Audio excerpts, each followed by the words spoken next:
美国解密情报显示，俄军伤亡31.5万人，乌俄战争让俄军现代化程度倒退18年。俄军组建新突击营，将无能军官送去前线作战。乌克兰自制博达纳榴弹炮月生产6辆，今年6月上场，至今未损失1辆。乌俄两国互伐首都，卡德罗夫预言俄乌战争将在明年春天或夏天结束。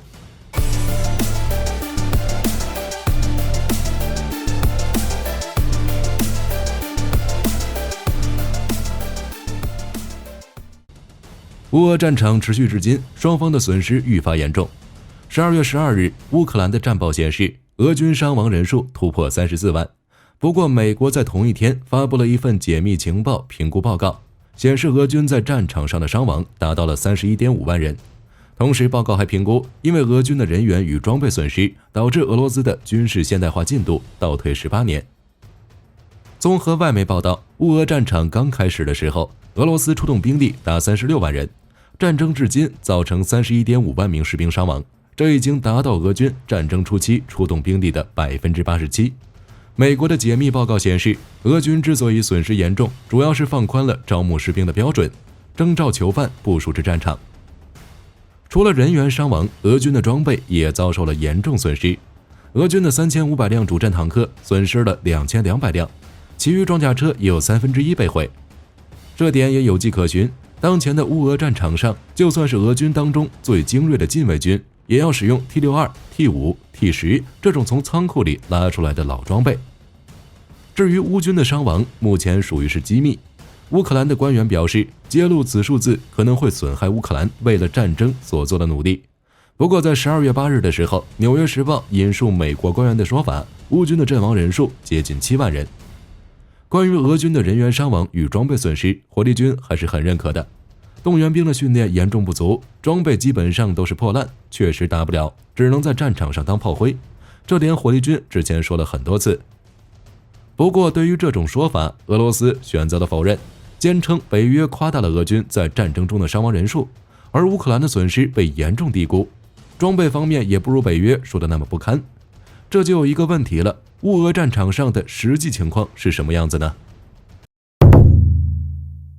乌俄双方的阵亡人数一直都是未知数，俄军的保密措施做得太好，火力军也不得而知。不过之前杰普林斯基透露了俄罗斯空降兵准确的受伤数字，在将近1年半的战争中，有大约8500名俄军空降兵受伤并返回前线。俄军空降兵总共就大约5万人，除了受伤的，还有多少空降兵阵亡或者受伤后无法再重返战场的？当然，俄罗斯不会讨论这个问题。不过，英国国防部回应了这个说法。2022年部署到乌克兰的3万名俄军空降兵，至少有50%已经死亡，或者受伤后无法继续战斗。而那些一直部署前线的部队，损失只会更高。需要注意的是，人员损失过多，俄军就征召动员兵。俄军部队里的动员兵数量已经超过了50%，结果就导致战力迅速下滑，损失也一路猛增，这是一个恶性循环，损失30多万也不是不可能。至于武器方面，火力军站美国这边。乌俄战争爆发之后，俄罗斯的各大军工企业就转入战时状态。谢尔盖·切梅佐夫就曾表示，俄罗斯军事装备的产量大大提升，比如坦克的产量翻了7倍，轻型装甲车的产量翻了4.5倍，火炮与火箭炮系统的产量翻了2.5倍，而弹药的产量增加了60倍。看起来一切都好，但是里面的问题很大。就比如坦克，俄军在战场上使用的坦克大多都是由旧坦克翻新。俄罗斯军事专家维克多·穆拉霍夫斯基表示，俄军2023年接收的坦克数量将达到1900辆左右，但是其中只有几百辆是新的，剩下的1000多辆都是 T72、T62 甚至是 T55 这类翻新坦克。这就导致俄罗斯的军事现代化进度倒退，战力也是一路下滑。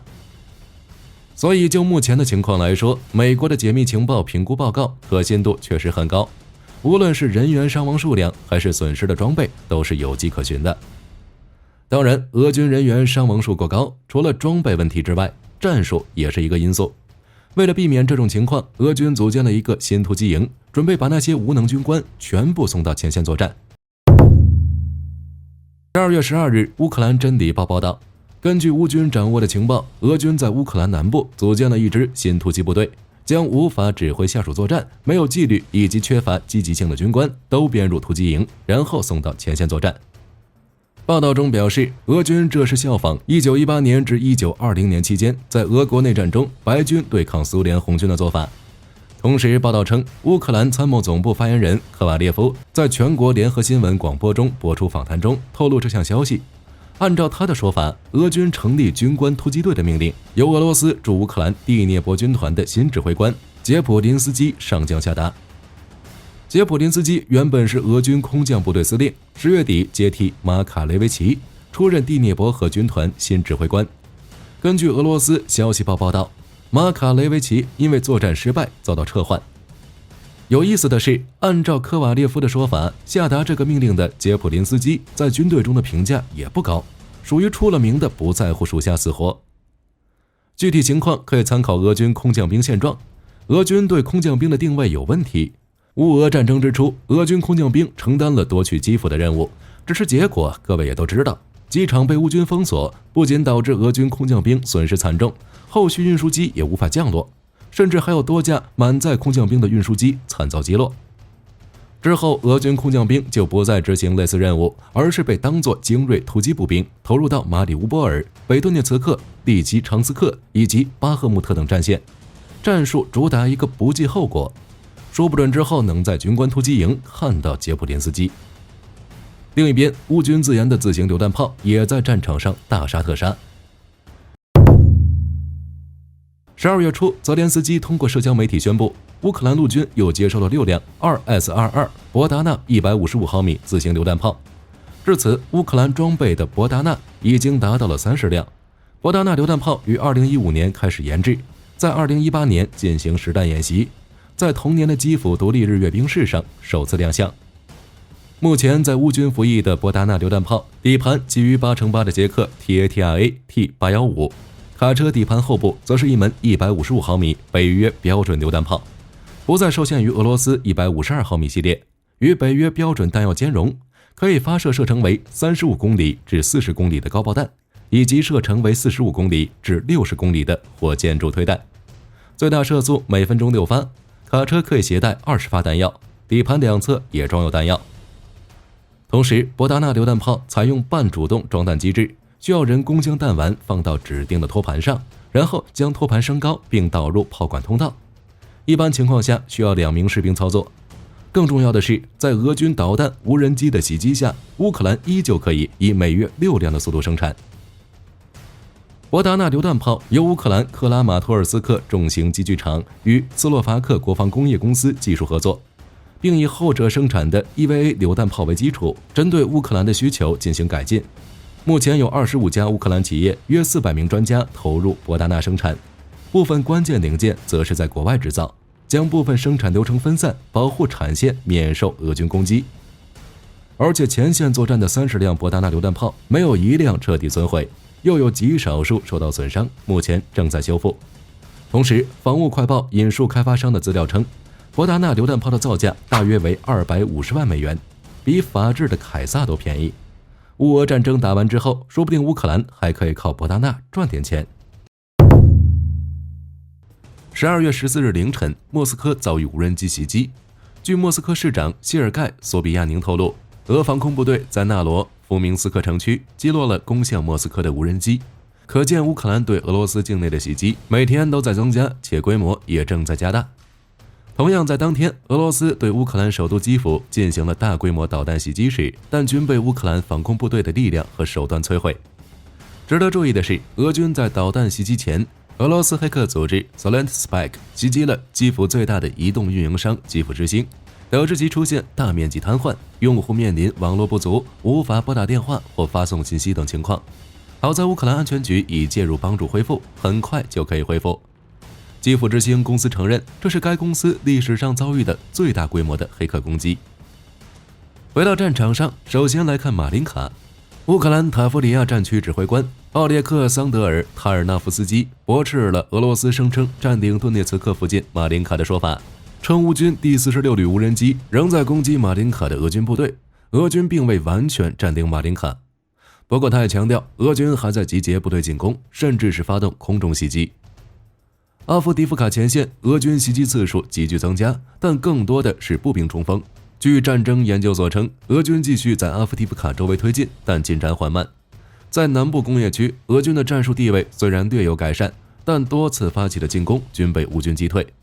在北部斯特波维和焦化厂之间，俄军试图用3辆满载士兵的 MTLB 装甲车越过铁路线袭击焦炭厂的乌军阵地，但被乌军 M2A2 战车的25毫米链炮直接摧毁。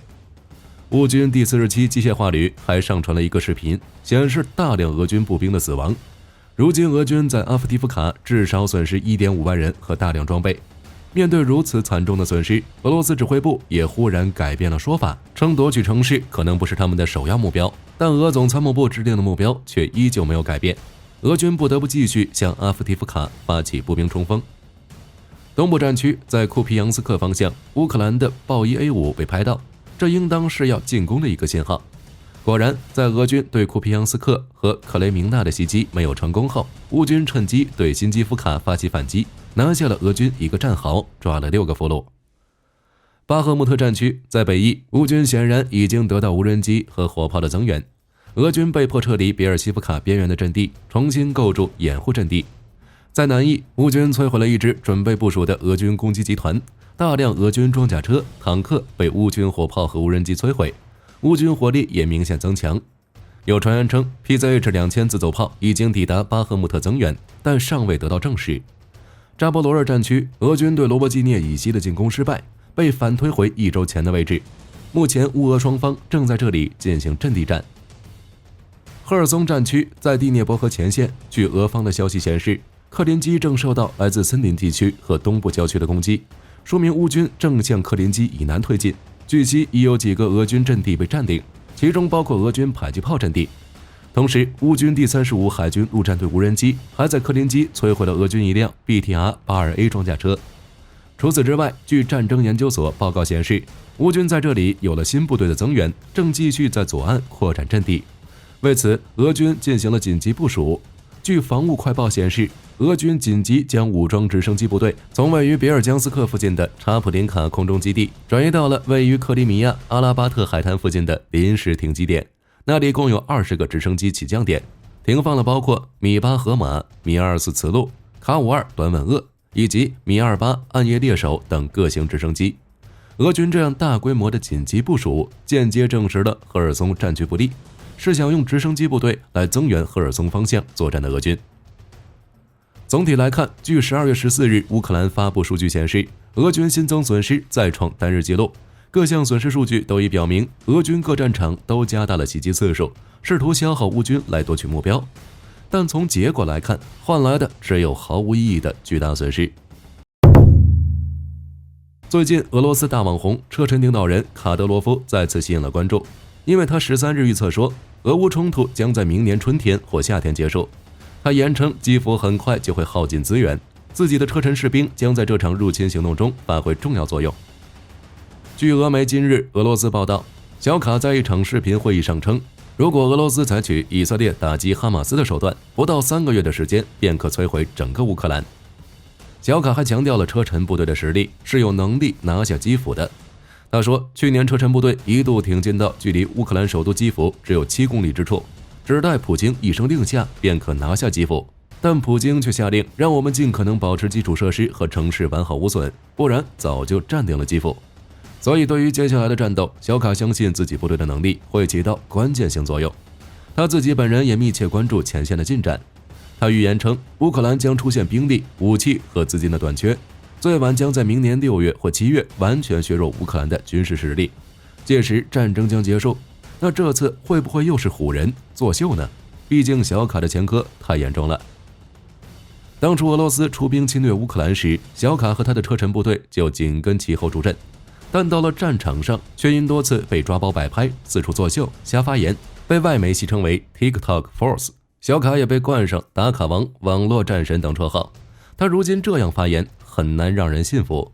而且近期欧洲给乌方援助明显有了大幅增加，如捷克国防部长亚纳切尔诺霍娃宣布，该部已签发向乌克兰军火商供应47亿欧元军事装备的许可证。欧盟外交与安全政策高级代表何塞普·博雷尔说，目前有18万枚炮弹正在运往乌克兰。或是丹麦首相梅特·弗雷德里克森宣布，丹麦正在为乌克兰准备价值近18亿美元的一揽子援助计划，包括弹药、坦克和无人机。